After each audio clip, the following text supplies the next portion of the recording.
कोई जवाब है देने वाले? और शिक्षकों को आपको पता होगा बस में बिठा के घुमाया जा रहा है, दिल्ली भ्रमण करा रहे हैं। सेंटर चेंज हुए हैं इधर उधर हुए, उस पर क्या कहना है उनका? हाँ, उनका ये कहना है, हमने बोला कि आप 5 ये ले लो, तो बोले ऐसा कुछ नहीं है, हम सिटी तो 10 दिन पहले बता देते हैं। और पता अपना एग्जाम्पल क्या कह रहे बाबूजी, मैं जब पेपर देने जाता था 3 साल सीजीएल भी निकाला मैंने, तो मैं स्लीपर भी नहीं मिलती थी, धक्के खा के जाता था। तो उनका ये है कि बच्चे भी धक्के खा के जाएं, फिर काय का डिजिटल इंडिया, फिर तुम देश को आगे ले गए हो, तुम आज से वही हो रहा है। रिपीटेड क्वेश्चन थे और जो एआई वाले इन लोगों ने मुद्दा उठाया था कि एआई से पेपर बनवा रहे हैं, उस पर उन्होंने बड़ा चलो कह रहे आपको पता है वर्जन पेपर दे रहे हैं हम, वर्जन पेपर है, ये सब थे, एग्जैक्ट शब्द बता रहा हूँ। कैसे? बोले वो अनटच है, उसको किसी ने टच नहीं किया है, क्वेश्चन को बिना टच किए बन गया। मैंने कहा एक एक पेपर में 5-5 सवाल गलत हो जाते हैं, पता है लोगों को, बड़े ध्यान से सुनना। मैंने कहा एक एक पेपर में 10-10 सवाल गलत हो जाते हैं। बोले पेपर अनटच है, किसी और को टच कराएंगे कि चेक कर लो एक बार तो गलत हो जाएगा, पेपर आउट होने के चांस है। आज आप देख लो जो लोग हमारे पेपर बना रहे हैं वो अपने मौसी के लड़के को भी बता दें, उनको भी नहीं पता ये पेपर किस एग्जाम में आएगा। मैंने कहा भाई आप सिलेबस में तो आपने दिया नहीं था, प्रोबेबिलिटी स्टैटिस्टिक्स, आप सिलेबस तो दे रहे हो। बोले उससे क्या मतलब है, बच्चे को नहीं पता कि 12th बेस्ड है और 12th में सब आता है। तो मैंने कहा आप ये भी लिख दो कि भाई 12th बेस्ड है, एनसीईआरटी पूछेंगे तो बोले लिख देंगे, ये इनडायरेक्टली तो लिखा हुआ ही है। कुल मिला के उनको किसी बात के लिए इतना सा रिग्रेट नहीं है कि बच्चे परेशान है या एग्जाम सिस्टम खराब है। उनको लग रहा है हम भी धक्के खाते थे, तुम लोग भी धक्के खाओ, धक्के खा के कोई नौकरी तुम्हारे हिस्से में आ जाए तो अच्छी बात है, नहीं तो नहीं। किसी भी बात के लिए उनको कोई रिग्रेट या परेशानी इस बात से नहीं है, वो मजे में है पूरे। और ये सर आप पूरे देश के शिक्षकों को आंदोलन करने के लिए बुलाए थे, अब मिलने के लिए डीओपीटी से बुलाए थे सर। हमको लगता है कि देश के तमाम शिक्षक आए हैं, सारे शिक्षक लगभग आए हैं और इतनी संख्या शिक्षकों की थी। आज जो पूरा क्रम हुआ, जैसे प्रशासन का जो आप लोगों से बिहेवियर रहा, आप एसएससी चेयरमैन से भी मिलकर आ रहे हैं, आपको क्या लगता है जो ये पूरा हुआ? आज सुबह डीओपीटी वालों ने भी बोल दिया था कि मिलेंगे, हाँ। फोन पे बात हो रही थी, बाकायदा नंबर आ रहे थे, ऐसे लग रहा था कितने सम्मान से बुलाया जा रहा है। तो आप सुबह से देख रहे हैं हर चीजों को सर, और पहले से भी लगे हुए हैं। कितना उम्मीद है कि आपके इस रिफॉर्म वाले आंदोलन से, इस मीटिंग से कुछ प्रभाव पड़ेगा या कुछ अंतर देखने को मिलेगा, कुछ सुधार होगा? लेके आए, जितना ज्यादा से ज्यादा बच्चा यहाँ के बैठेगा तो इस सिस्टम को ठीक करके ही जाएंगे, क्योंकि इतनी कमियां है ना। जैसे हमने बोला माउस और कीबोर्ड, हाँ ये मानते हैं थोड़ा माउस दिक्कत कर रहा है हर जगह माउस। हमने बोला एक बच्चा पीटा गया, बोले अच्छा बच्चा पीटा गया, वीडियो कहाँ दिखाइए, लिंक दे दिया कि भाई ये वीडियो है। उनको ये भी नहीं पता, वैसे उनको एक एक बात पता है, उनको हमारी वीडियो के एक एक शब्द पता है कि हम क्या बोलते हैं। उनको ये नहीं पता कि एक बच्चा पीटा गया है, बच्चों के साथ अभद्र व्यवहार हो रहा है। हमने कहा इन्विजिलेटर आप ऐसे ही रख ले रहे हो, बोले फिर कैसे रखें, चेक करने जाएं कि इन्विजिलेटर क्या करता था पहले, नहीं करता था। तो कुल मिला के सारे जवाब उलूल जुलूल थे और मीटिंग बहुत ही बर्बाद हुई। जो फीस लेते हैं वो किस बात की लेते हैं अगर आप व्यवस्था ही नहीं करवा पा रहे हैं? फीस ले रहे हैं, गलत क्वेश्चन का पैसा ले रहे हैं, बस्ता रखने का पैसा ले रहे हैं। कह तो रहे हैं जो पैसा ले रहे हैं उससे रोडें बन रही है, आप तो देख ही रही हो। बच्चों की बेरोजगारी का रोड बन रही है। एसएससी कमीशन को ये बोलना चाहिए कि गलत सवाल के आंसर का 100 रुपए आपकी रोड बनाने में लग रहा है। और सच में रोड भी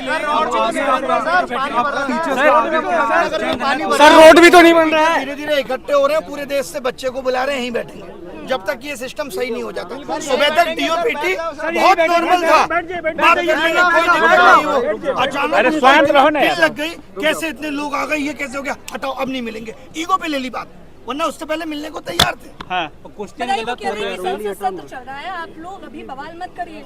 देखिए अभी संसद सत्र चलेगा, फिर 15 अगस्त आ जाएगा, उसके बाद दिवाली की छुट्टियां आ जाएंगी, फिर क्रिसमस आ जाएगा, फिर न्यू ईयर सेलिब्रेशन होगा, फिर मकर संक्रांति, फिर वैलेंटाइन डे, ये तो चलता ही रहेगा। समस्याओं का निदान होगा कब?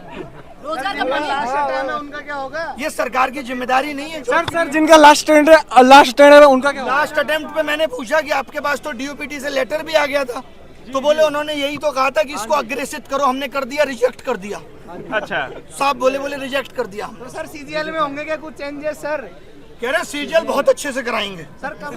कैसे डेट भी तो देते सर डेट भी तो देते। लगा तो उनकी बातों से पोस्टपोन होने वाली बात में शायद ना हो, लगा है। लेकिन उन्होंने एक बात और कही, जब आप शुरुआत में आप लोगों ने वीडियो देखा होगा, उन्होंने कहा आंदोलन करने की जगह जंतर मंतर है, तो आप लोग जंतर मंतर आइए वहाँ नहीं। हाँ मतलब ये कि आप जंतर मंतर पे जाके बैठो। अभी आप यहाँ ज्यादा बैठने लगोगे, इनको लगेगा यहाँ बहुत ज्यादा भीड़ हो गई, तो यहाँ भी ये कहने लगेंगे अब यहाँ भी मत बैठो। तो आदमी कहाँ बैठे? सोशल मीडिया की आवाज आप सुन नहीं रहे, तो कैसे भी तो आदमी अपनी आवाज पहुँचाएगा। सरकार इतनी बहरी कैसे हो सकती है? बच्चों के साथ जो अभद्रता की गई उसका क्या जवाब होगा? बहुत खराब है ये। लोग बच्चे छोड़िए, आप टीचर्स पे लाठी चार्ज, उनको गलत तरीके से जबरदस्ती बस में बिठा के ले जाना, ये कितना गलत है। और वहाँ पे क्या कर दिया था, टीचर ये कह रहे थे कि भाई 4 लोग हम में से डीओपीटी मिनिस्टर से मिलना चाहते हैं, लेकिन उनका ईगो आज इतना बड़ा है कि वो किसी से नहीं मिल सकते। बात भी नहीं सुनेंगे बच्चे। मैं आप सबको कैमरे के माध्यम से बताना चाहता हूं कि ये 1 साल की भर्तियां 3 लाख करोड़ का घोटाला है, और वक्त आने पर मैं इन सबके प्रूफ दूंगा। 3 लाख 3 लाख करोड़ के घोटाले। आप क्या अपनी नौकरी से 50,000 रुपए की उम्मीद कर रहे हैं, जहाँ इतने बड़े बड़े स्कैम चल रहे हैं। ये एडुकेटी का आना इतना आसान नहीं है। अच्छा, वो लोग शिक्षक का काम भी बता रहे हैं, वो कह रहे हैं आपका काम तो शिक्षा देना है, आप लोग आंदोलनकारी बन गए हैं। और जो बिना पढ़े लिखे नेता है वो शिक्षा पे पॉलिसी बना रहे हैं। ABCD नहीं आती बाबूजी को, राजस्थान के शिक्षा मंत्री बन के बैठे हैं। हम इनको शिक्षा पॉलिसी बनाने दें, एजुकेशन पॉलिसी बनाने को इनको दे दें, और शिक्षक बता नहीं सकता कि आपके सिस्टम में खामियां क्या है। ये तो दोगलापन है। हाँ, अगर वो गलती ही स्वीकार नहीं करेंगे तो आप क्या करने वाले हैं? आप खुद देखिए, 5 साल पहले बोला CET लेंगे, तब तक मनसाएं ठीक थी। CET लेने का मतलब ही साफ साफ ये था कि भाई कॉमन एंट्रेंस टेस्ट होगा, बच्चा एक बार फॉर्म भरेगा। इनको लगा ये तो गलत हो रहा है। रेलवे अलग से 500 करोड़ कमा के दे रहा है। आपको पता होगा, रेलवे में 500 रुपए फीस ले लेते हैं और कहते हैं 400 वापस करेंगे। कब वापस करेंगे ये नहीं पता है। 1 करोड़ लोगों की 400 रुपए फीस रख कर बैठे हैं। गलत सवाल पूछने पे 100 रुपए इसलिए लिए जाते हैं कि आप किसी सही सवाल को गलत ना बताएं, लेकिन अगर वो सवाल गलत ही है तो इनको 100 रुपए वो वापस करना चाहिए। एक बच्चे से 2,500 रुपए वसूल रहा है, तो इन्होंने कमाने का जरिया बना लिया। अभी एडुकेटी 100 रुपए लिए जाते हैं, 100 रुपए, और एक पेपर में अब हो गया है कि 20 क्वेश्चन गलत, यानी 2,000 एक बच्चा देगा प्री में, और कम से कम 1,000 देगा मेंस में, 3,000 देगा एक बच्चा। इसमें तो संख्या बढ़ती जाएगी। अच्छा, बढ़ती, इसीलिए हर क्वेश्चन हर साल बढ़ रहे हैं। हमारे टाइम पे एक भी गलत नहीं आता था, फिर 2 गलत आए, फिर चस्का लग गया पैसे का, उससे रोड बन रही है। अच्छा सर, आप SSC चेयरमैन से मिले, कोई किसी और आयोग के चेयरमैन वगैरह से, जैसे आपका आंदोलन जो था या जो कह रहे थे DOPT से मिलने का मतलब इतना ही था कि हमें आप पूरे एग्जाम सिस्टम पे बताओ। हाँ। खाली SSC में ही नहीं, आप बाकी के एग्जाम सिस्टम पे भी बात करो। कुल मिला के बात यह है कि सरकार या उनके आयोग इस वक्त विफल हो रहे हैं, क्योंकि जैसे जैसे एस्पिरेंट की संख्या बढ़ी, इन लोगों ने अपने सिस्टम को अपडेट नहीं किया। आज ये आधार ऑथेंटिकेशन के लिए एक अलग कंपनी का सहारा ले रहे हैं, एग्जाम कंडक्ट कराने के लिए एक अलग कंपनी का सहारा ले रहे हैं, उसमें जो सर्वर सपोर्ट लग रही है वो अलग कंपनी की लग रही है। आगे आने वाले वक्त में करप्शन होगा तो आप यही नहीं पता लगा पाएंगे कि किस कंपनी ने लीक किया। शुरू में जब आपने बोला कि हम माथा टेकेंगे गुरुद्वारा में, तो वहाँ जितने शिक्षक जा रहे थे वो उनका कहना था कि वहाँ खोज रहे हैं कि अभिनय शर्मा कौन है। मतलब वही गुरुद्वारा में माथा टेकना जितना मुश्किल हो गया है कि टीचर जाके 50-60 गुरुद्वारे में माथा नहीं टेक सकते। कोई बच्चा तो वहाँ था नहीं। आपको क्यों खोज रहे थे लोग? सर ने सबको एकजुट किया है, क्योंकि ये सबको पहली बार हुआ है। बुलाया और हमने आह्वान किया।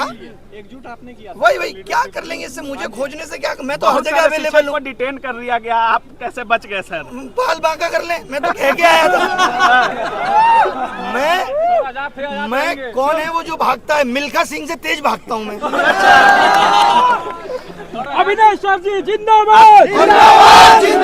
ये मत करो प्लीज, मत करो। हम लोगों को शांति से यहाँ बैठना है, शांति से यहाँ बैठना है। जब तक बैठना है, जब तक मांगे नहीं मानी जाएंगी। और पूरे देश के युवा को बुलाना है। कमाल की बात यह है कि सब लोग आ जाए, चाहे वो रेलवे। 7 साल से शिक्षक भर्ती नहीं आई, बताओ। बेटा है देर की बातचीत में कहीं आपको लगा कि मतलब सर मोदी जी को ढीला करना है। मिला है? कहीं नहीं, कोई भी ऐसा आश्वासन नहीं था जो ठीक मिला है।